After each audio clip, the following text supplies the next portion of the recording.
je voudrais revenir sur ce que disait Boris par rapport au coût en fait, de la santé au travail et faire le lien avec la deuxième partie de notre émission.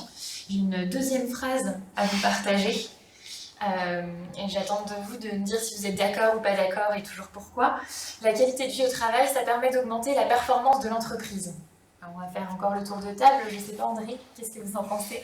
Bah oui, c'est l'élément essentiel. Hein. Si les gens sont bien dans l'entreprise, forcément la performance de l'entreprise va s'en ressentir. Nous, la preuve, c'est que dans notre entreprise, on est moins de 50, donc on a certaines obligations qu'on n'est pas obligé de faire compte tenu d'être inférieur à 5 ans. J'ai mis en place cette année un système d'intéressement. Donc, et aujourd'hui, voilà, tout le monde a pu participer. J'ai fait participer le CSE parce que le CSE est aussi un élément indispensable dans les entreprises, que ce soit petite ou grande, mais le CSE a tout son rôle à jouer. J'ai échangé beaucoup avec eux, je leur ai expliqué, ça fait plus d'un an que je leur ai expliqué comment j'allais mettre ça en place, comment on allait faire une clé de répartition dans l'intéressement, parce que moi j'ai mis un système en place qui est assez différent de ce qu'on peut trouver dans les intéressements légaux qu'on doit mettre en place dans les entreprises, ce que dit la loi. Moi j'ai voulu baser ça sur je l'ai appelé ça productivité et valeur partagée. C'était ça le thème de l'intéressement.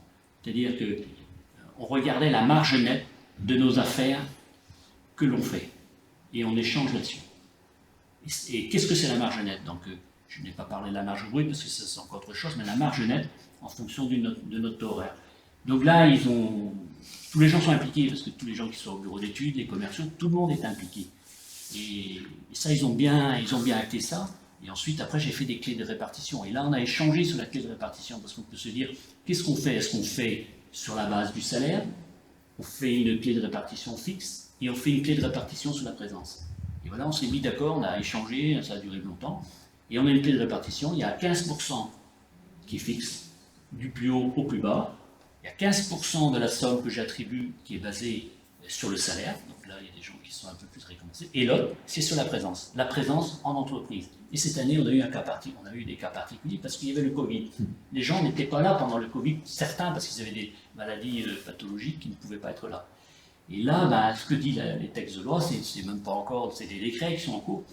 Il faut en tenir compte qu'ils sont comme s'ils étaient de la présence au travail.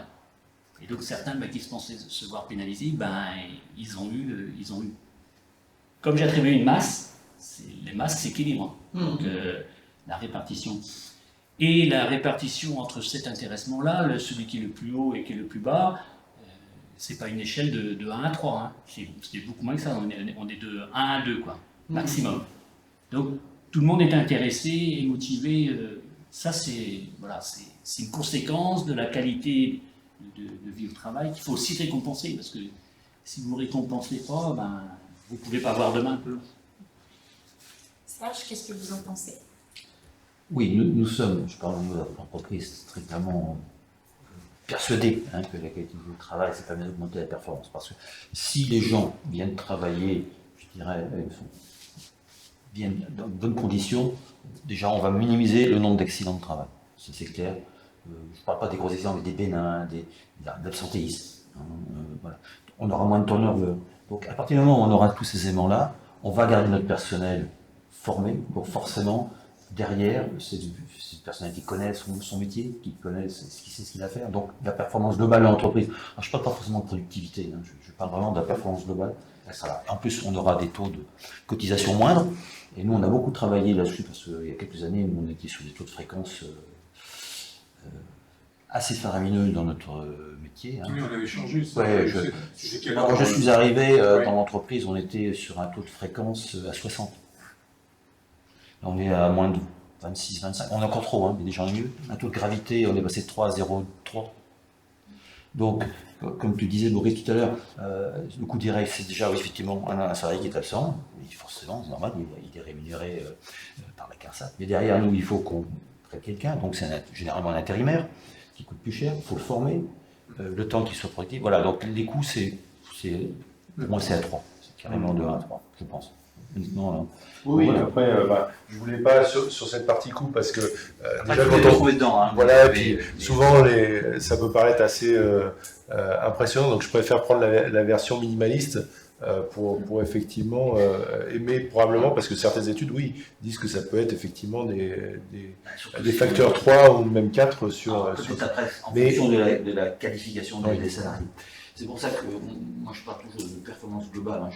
Hein, voilà, pour moi, il n'y a pas que la productivité, parce que souvent on parle de productivité, mais c'est qu'un élément, c'est pas l'élément essentiel. Il y a un certain nombre d'éléments comme ça qui font que. De toute façon, c'est un effet réducteur sur les coûts de non-qualité sociale. Si en fait, si on maintient l'activité normalisée, on n'a pas de remplacement, on n'a pas de reformation, d'intérim, etc. Qui fait qu'en fait, les cornes, je dirais, agrandissent le poids de revient, diminuent la marge des produits. Donc la contribution de la santé au travail, c'est un effet d'amélioration du retour financier, de la performance dans l'entreprise. Donc en fait, effectivement, il y a un aspect social qui est non négligeable. Voilà, et puis qui dit derrière, si on aime bien la performance, on va déclencher effectivement des systèmes de participation. Alors nous, c'est dans un cadre figé, hein, on est beaucoup d'entreprises, mais naturellement, ça déclenche tout ça derrière aussi. Christophe ? Moi, je suis d'accord avec cette phrase. Je pense que la qualité de vie au travail est permis d'augmenter. Il faut simplement qu'on n'oublie pas que, et là c'est plutôt le management, que en fait on a des gens qui viennent travailler, je vais reprendre ce que tu disais au départ, on n'est pas là pour les casser. On est là aussi pour qu'ils reviennent, qu'ils rentrent dans une entreprise, qu'ils fassent leur job et qu'ils repartent chez eux en bon état. C'est trop souvent ce qu'on oublie peut-être par rapport à nos objectifs que l'on a en termes de...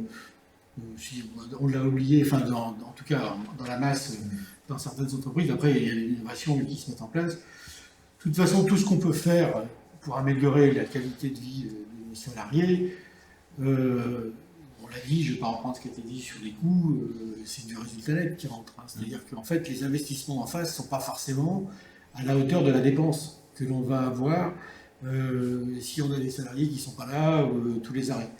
Donc je pense que nous, à partir du moment où quand on est en direction d'entreprise, si on tient compte de ça, parce qu'il ne faut pas se leurrer, on parle aussi beaucoup, on réagit beaucoup sur l'argent, hein, clairement.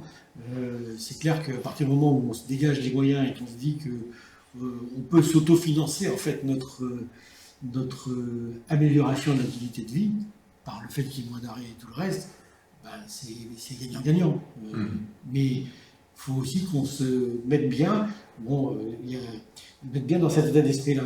Après, effectivement, quand on est dans les dirigeants d'une PME isolée ou dans un groupe, mais avec vraiment des choses qui sont très très individuelles, et qu'on est dans des groupes comme tu peux l'être, les choses sont un peu différentes. Il y a la politique générale, c'est après à nous de prouver que ce que l'on fait, ça tient la route et que ça apporte quelque chose. Et souvent, et moi j'ai pu remarquer que quand on fait des améliorations, ça fait jurisprudence très vite ailleurs. Parce que la finalité, c'est que le global, ça se passe bien. Donc, oui, la qualité de vie au travail, c'est un élément vraiment important. Et on pourra parler de certaines expériences qui font que derrière, on amène de la sérénité et de la performance. Et je suis d'accord avec toi sur la productivité, ça ne veut pas dire qu'on va faire bosser plus les gens, mais on va les faire travailler mieux. Boris, vous voulez rajouter un mot par rapport à cette phrase?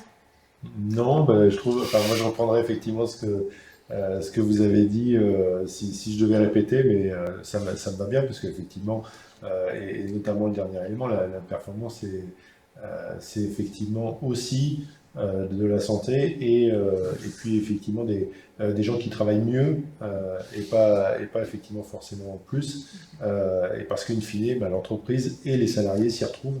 Et en tout cas, nous, c'est ça qu'on vise au sein de la CARSAT, c'est effectivement de trouver cette dynamique vertueuse à la fois santé et performance.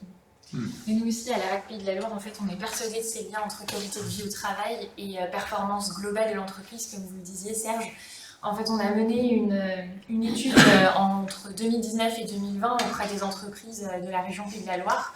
On a lancé un appel à projet pour pouvoir mettre en lumière les liens entre l'amélioration de la qualité de vie au travail et l'amélioration de la performance avec un S dans les entreprises. On a défini en fait la performance autour de 3 champs, la performance opérationnelle, sociale, mais aussi économique, parce qu'effectivement, c'est ce à quoi on pense en premier lieu. Donc on a publié en fait un petit magazine qui s'appelle Qualité de vie au travail et performance, quelles actions pour quels bénéfices. Et en fait, les entreprises nous ont expliqué quelles actions d'amélioration des conditions de travail ils avaient mis en place. Et puis on a interrogé salariés et direction pour pouvoir connaître les effets qu'il y avait eu sur la qualité de vie au travail, et ensuite quels effets ils avaient pu voir sur la performance, donc sociale, opérationnelle et économique. Du coup, on a résumé ça dans une première publication. Et puis, il y a eu le confinement, il y a eu la crise avec le Covid, et on a rappelé quelques entreprises qui avaient bien voulu participer à cette étude, et en plus, on leur a demandé comment ils avaient pu gérer justement la crise du Covid, et si les actions d'amélioration des conditions de travail les avaient aidés. Et effectivement, c'est ce qu'en est ressorti, c'est ce qu'ils nous ont dit, que avoir appris à améliorer les conditions de travail, la qualité de vie au travail, avoir réorganisé le travail, ça les avait aidés en fait à devenir plus agiles et à mieux traverser cette crise. Donc je vous invite du coup à regarder ces deux publications.